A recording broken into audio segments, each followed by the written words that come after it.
नमस्कार, आप देख रहे हैं AINS न्यूज़ 24 चैनल। मैं हूं नारायण शर्मा। आप सभी का हार्दिक स्वागत है। आज की ताज़ा खबरों में मुख्यमंत्री भूपेश बघेल ने अपने भेंट मुलाकात कार्यक्रम के दौरान जसपुर के बगीचा विकास खंड में घोषणाओं की झड़ी लगाई। उन्होंने यहां के सामुदायिक स्वास्थ्य केंद्र में 100 बिस्तर के अस्पताल के उन्नयन के साथ एक एम्बुलेंस की स्वीकृति प्रदान की। इसके अलावा मुख्यमंत्री ने बगीचा में पॉलिटेक्निक कॉलेज खोलने और बैडमिंटन कोर्ट बनाए जाने की भी स्वीकृति प्रदान की। उन्होंने पर्यटन को बढ़ावा देने की दृष्टि से चिन्हित स्थानों को विकसित कराए जाने की भी घोषणा की। अपने भेंट मुलाकात कार्यक्रम के दौरान जसपुर पहुंचे प्रदेश के मुख्यमंत्री भूपेश बघेल ने बगीचा विकासखंड में कई घोषणाएं की। उन्होंने सामुदायिक स्वास्थ्य केंद्र में 100 बिस्तर के अस्पताल के उन्नयन और एक एम्बुलेंस देने की घोषणा की। उन्होंने पॉलिटेक्निक कॉलेज खोलने, 2.5 किलोमीटर तक गौरव पथ निर्माण, बैडमिंटन कोर्ट और पक्की सड़क के निर्माण की भी स्वीकृति प्रदान की। पर्यटन की दृष्टि से बगीचा से लगे कैलाश गुफा, खुड़िया रानी और पंडरा पाट को विकसित करने के आदेश भी मुख्यमंत्री ने दिए। 100 बिस्तर 100 सुविधायुक्त अस्पताल के रूप में उन्नयन किया जाएगा। आपके विधायक जी ने मांग की थी और एम्बुलेंस भी दी जाएगी। बगीचा में पॉलिटेक्निक कॉलेज की स्थापना की जाएगी।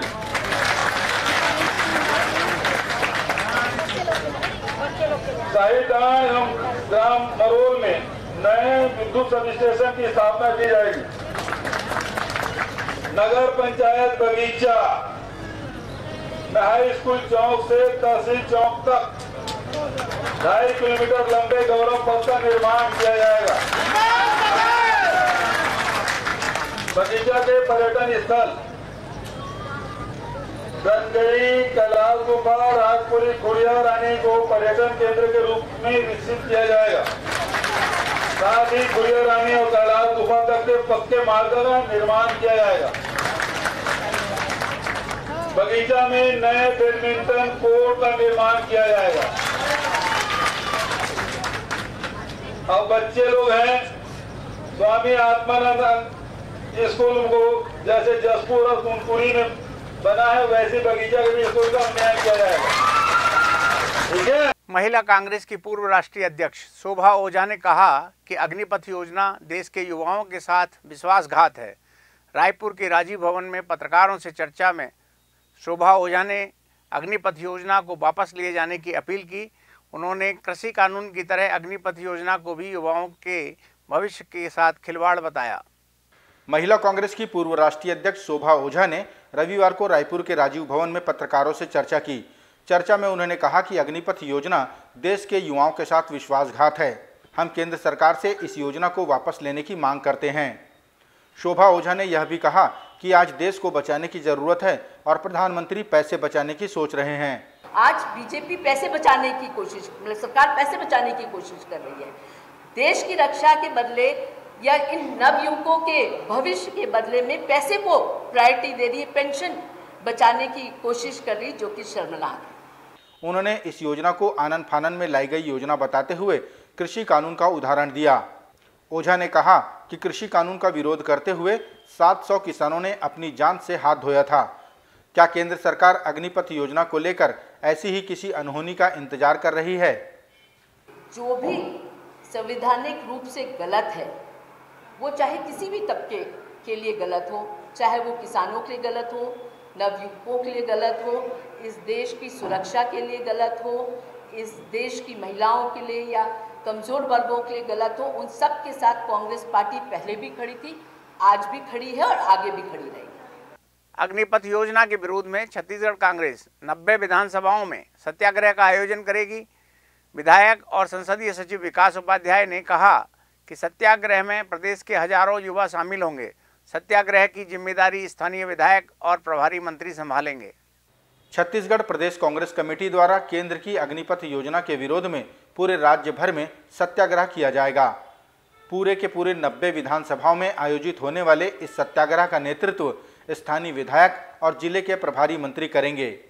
कांग्रेस के विधायक और संसदीय सचिव विकास उपाध्याय ने बताया कि देश भर के युवाओं को अग्निपथ योजना की षड्यंत्रकारी साजिश से अवगत कराना ही हमारा उद्देश्य है। इस सत्याग्रह के बाद देश के राष्ट्रपति के नाम एक ज्ञापन प्रदेश की राज्यपाल को सौंपा जाएगा। अग्निपथ की बात, युवाओं के साथ विश्वासघात, और इसको लेकर 5000 से भी ज़्यादा विधानसभाओं में पूरे देश के अंदर में कल सत्याग्रह कांग्रेस पार्टी के द्वारा किया जा रहा है। जिस प्रकार से भारतीय जनता पार्टी की सरकार कम समय में कोई योजना को लाती है और उस योजना को बाद में जब लोगों की आहुति हो जाती है, जैसे कृषि काले कानून को लाने का काम किया था, 700 से भी ज़्यादा लोग उसमें उनकी मृत्यु हो गई आंदोलन करते समय। उसी प्रकार जिस प्रकार से आज बेरोजगारी चरम सीमा पे है, कोविड-19 के बाद अपने आप लोगों के पास रोजगार नहीं है, और एक उम्मीद थी सरकार से, जहां सरकार ने चुनाव के पहले वादा किया था कि 2 करोड़ से ज़्यादा रोजगार हर साल लगाए जाएंगे, और उस उम्मीद पर आज भारतीय जनता पार्टी विश्वासघात की है। उसको लेकर पूरे देश में आंदोलन किया जा रहा है। राजधानी से लगे डूंडा गांव के एक्सिस बैंक में फर्जी दस्तावेजों से स्थानीय निवासी सतीश वर्मा और चंद्रभान सिंह ने अपने साथियों के साथ मिलकर 16 करोड़ 40 लाख 12 हजार का घोटाला किया था। पुलिस ने मामले को गंभीरता से लेते हुए आरोपियों को पकड़ लिया है। पुलिस ने इस धोखाधड़ी के मामले में बैंक के ब्रांच मैनेजर सहित अंतर्राज्यीय गिरोह के शामिल होने की भी बात कही है। राजधानी रायपुर से लगे मुजगहन थाने में बैंक से करोड़ों रुपए की धोखाधड़ी करने का मामला सामने आया है। जानकारी के अनुसार सतीश वर्मा और चंद्रभान सिंह ने अपने सहयोगियों के साथ मिलकर फर्जी तरीके से चेक बुक जारी कर अलग अलग बैंकों में पैसा ट्रांसफर कराया। आरोपियों द्वारा कूट रचना कर गलत तरीके से बैंक को नुकसान पहुंचाया गया और लगभग 16 करोड़ 40 लाख 12 हजार रुपए की धोखाधड़ी को अंजाम दिया गया। पुलिस ने मामले की गंभीरता को देखते हुए एक टीम का गठन किया। टीम ने हैदराबाद से 2 और रायपुर से 5 आरोपियों को अभिरक्षा में लेकर पृथक पृथक पूछताछ की। वरिष्ठ पुलिस अधीक्षक प्रशांत अग्रवाल ने बताया कि कूट रचित दस्तावेजों के माध्यम से इस धोखाधड़ी को अंजाम दिया गया था। आरोपियों के पास से अब तक 84 लाख 95 हजार रुपए जब्त किए जा चुके हैं। उन्होंने यह भी बताया कि इस धोखाधड़ी में बैंक के ब्रांच मैनेजर के साथ अंतर्राज्यीय गिरोह के शामिल होने की जानकारी भी मिली है। छत्तीसगढ़ के मुख्यमंत्री भूपेश बघेल ने वर्मी कंपोस्ट का निर्माण और उससे अच्छी फसल लेने को धरती माँ की सेवा बताया। उन्होंने कहा कि छत्तीसगढ़ देश का पहला राज्य है जहां गांव-गांव में खाद की फैक्ट्री है और इसी के माध्यम से छत्तीसगढ़ महतारी की सेवा होने की बात भी मुख्यमंत्री ने कही।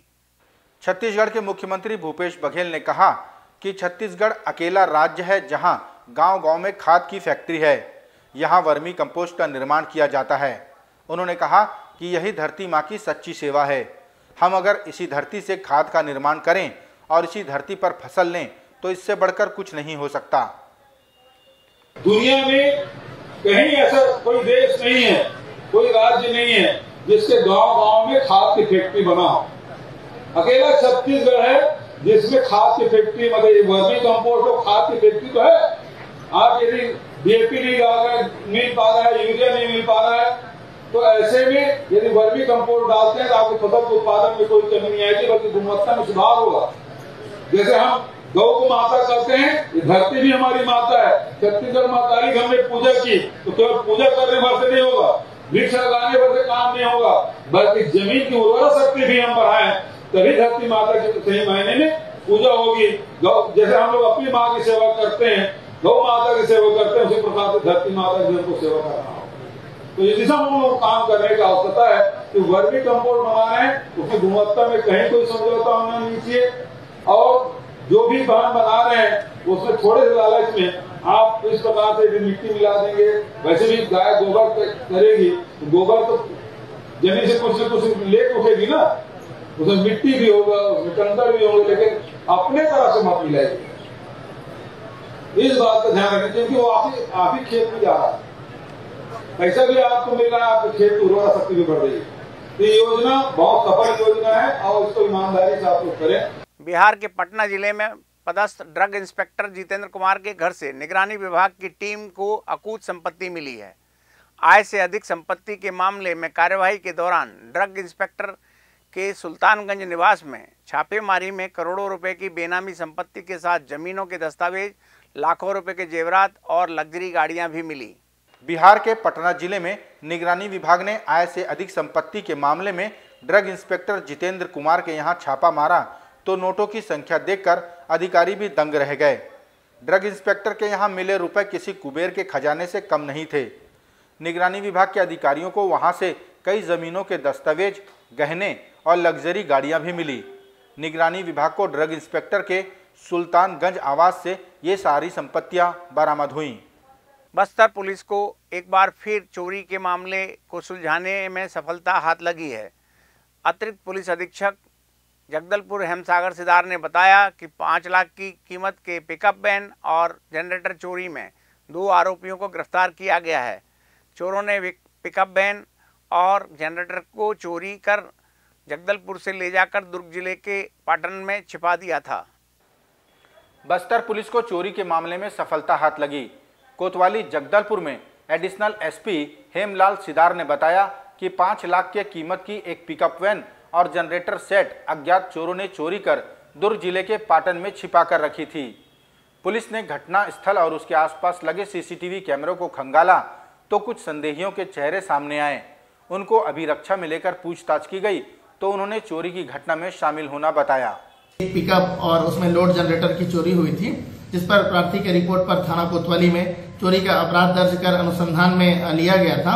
दौरान अनुसंधान के घटना स्थल और आसपास के क्षेत्रों में लगे सीसीटीवी कैमरे और तकनीकी साक्ष्यों के आधार पर जो है मामले में 2 संदेहियों की जो है पहचान हुई थी और उक्त दोनों संदेहियों की पहचान अजय प्रधान और मुकेश ठाकुर के तौर पर हुई थी, जिन्हें जिस संबंध में ज्ञात हुआ कि उक्त संदेही जो है आज जगदलपुर क्षेत्र में देखे गए हैं और मामले में दोनों संदेहियों की धरपकड़ हेतु सब इंस्पेक्टर होरीलाल नाविक के नेतृत्व में टीम गठित कर कार्यवाही हेतु रवाना किया गया था और उक्त टीम के द्वारा आज जो है दोनों संदेही मुकेश ठाकुर और अजय प्रधान को जो है घेराबंदी कर पकड़ा गया, जिनसे पूछताछ करने पर इनके द्वारा बताया गया कि जो है माह अप्रैल में इन दोनों के द्वारा जो है पनारापारा से एक पिकअप और उसमें लोड जनरेटर की जो है चोरी कर लिया गया और उसे जो है दुर्ग क्षेत्र में जो है छिपा कर रखा गया है और दोनों के निशानदेही पर जो है मामले में चोरी गई पिकअप और जनरेटर को जो है बरामद कर जब्त किया गया है, जिसकी अनुमानित कीमत जो है करीब 5 लाख रुपए आंकी गई है।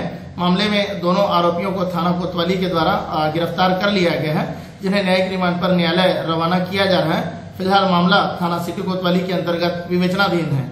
ये थे आज के प्रमुख समाचार। आप देख रहे थे AINS न्यूज़ 24 यूट्यूब चैनल। कल फिर मिलेंगे ताज़ा तरीन समाचारों के साथ। तब तक रोजाना की ताज़ा खबरों के लिए आप हमारे लोकप्रिय यूट्यूब चैनल AINS न्यूज़ 24 को सब्सक्राइब, लाइक और शेयर करना ना भूलें। नमस्कार।